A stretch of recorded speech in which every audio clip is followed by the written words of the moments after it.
Hello. Well, today I want to come back to a topic I've blogged about before, or vlogged, whatever the term should be, and that is the idea of how we respond to symbols, and particularly today focusing on the yin and yang symbol. Um, what's brought me back to this is a couple of days ago, I was tuned into a Zoom call with a friend. It was a sort of a group call, but that doesn't really matter. Um, Someone I know very often and I've seen sitting in her room where she was the other day many times before. And behind her was a wall hanging drape which depicted the seven chakras, the main energies centers within the body. And each of these was represented by a particular color and a symbol. And it struck me that symbols really have meaning. But what was interesting on this particular call, and there was no reason why I should have been distracted, I think, by this, no obvious reason to me anyway, this particular wall hanging, was that rather than just seeing this as something that looked quite nice, pleasant designs or whatever, sort of a nice decor in the background, something really resonated deep within. It seemed to activate one of the symbols I was focused on there. I think it was the heart one, the one in the middle, really seemed to speak. That's the only word I can use, to actually have a meaning that was coming into my consciousness. And having seen this many, many times before, and as we do, I guess, seeing symbols all over the place, crosses and spirals and all sorts of things, they don't usually, at least for me, have this kind of effect. But I have heard that this is a part of the purpose of symbols. Many have written on this from all sorts of different disciplines. So Carl Jung, the psychologist, is well known, talking about the meaning of symbols in dreams and what the subconscious is telling us. There are others like the anthropologist and philosopher Claude Levi Strauss, who's spoken about this. It's of great interest to mythologists or mythographers like Joseph Campbell would be one of the better known ones there. Talking about these seemingly very simple, often designs, drawings that have this power, seem to have this power to talk to something deep within and to have a real meaning when they're activated. But as I say, I don't think I've been aware of this particularly myself before. It's almost a little bit like having a mystical experience, I suppose, something that is out of the ordinary. And it got me coming back to a symbol that I have referred to before in trying to understand something about the masculine and feminine, this yin and yang symbol, or the taijitu, as it's known, very well-known symbol in Taoism. And here the conflicting colors of black and white showing two opposites, polarity, but also each being contained within the other. And seemingly Taoists believe that this represents all sorts of polarities like good and bad, but also the masculine and feminine.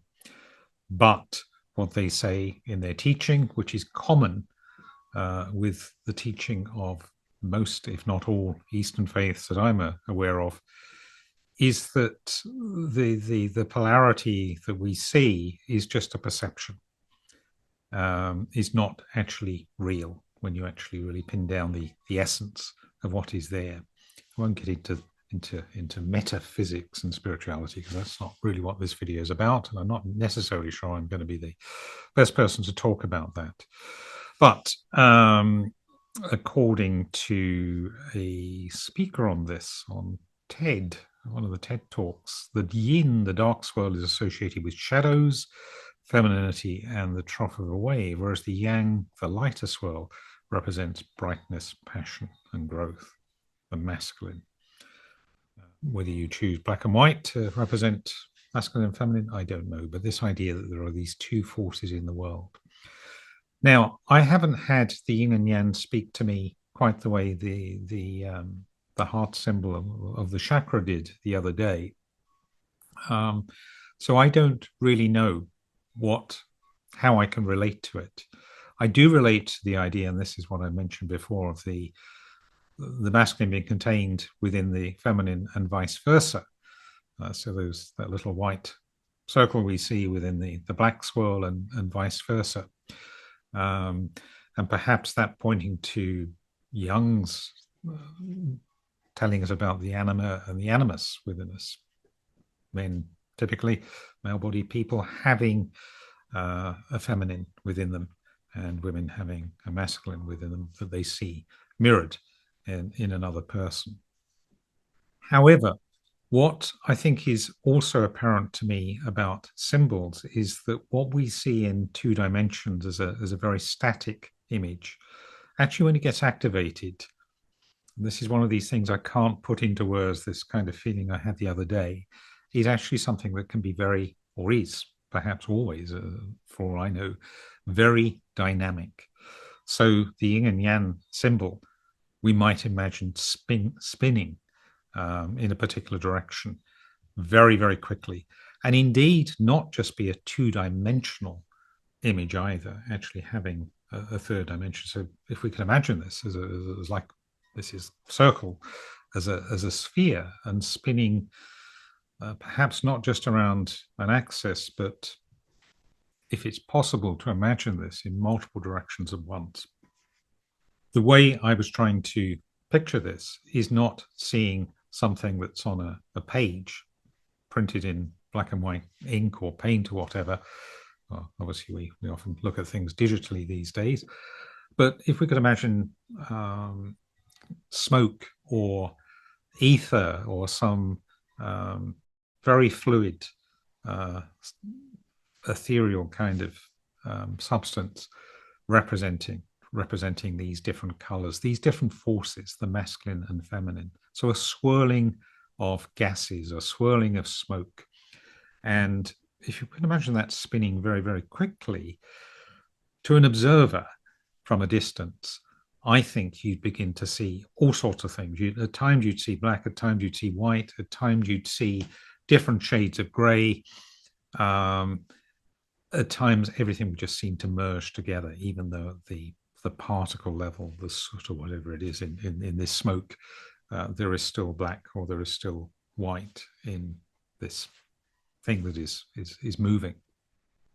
Where am I going with this? Well, I think if it's a case of something being activated, a symbol serving an archetypal purpose, in other words, speaking to something in the subconscious that the brain doesn't necessarily understand, it's not to do with the logical verbal reasoning of the left brain that most of us are tuned into most of the time, but it's something that activates something within us. It may be saying this is time for these two polarities, not just to be in a dance, swirling around each other and containing each other, but to really come together, essentially to merge, to integrate. And if I understand on my own spiritual journey, a purpose of what I'm trying to do is to integrate masculine and feminine into my life. And remember, these are powers or principles. We're not talking about what is male exclusively or what is female. There's anything to do with biology. We're talking about these phenomena. Then perhaps if this symbol helps activate that process for me, that is its purpose. And I just was really coming back to this idea of the swirling, the mixing, the integrating. I don't know if this little reflection may be of use to anybody out there like me who reflects on such things, but I thought I'd put it out there because it's something that resonated quite strongly with me the other day in terms of the power of a symbol that up until that point, I think pretty well in terms of my conscious awareness, I'd only ever seen as being this sort of two-dimensional picture on a wall, a bit like a cross or whatever. Not something that actually had a real power that I was experiencing and aware of to actually move and change something within me. So, as I say, I think we're in good company, those of us that do believe, or at least open to the idea that symbols have a power or a potential to move us and change us. There's all those wonderful names, illustrious names I mentioned before, not to mention many more, I'm sure, who would tell us that.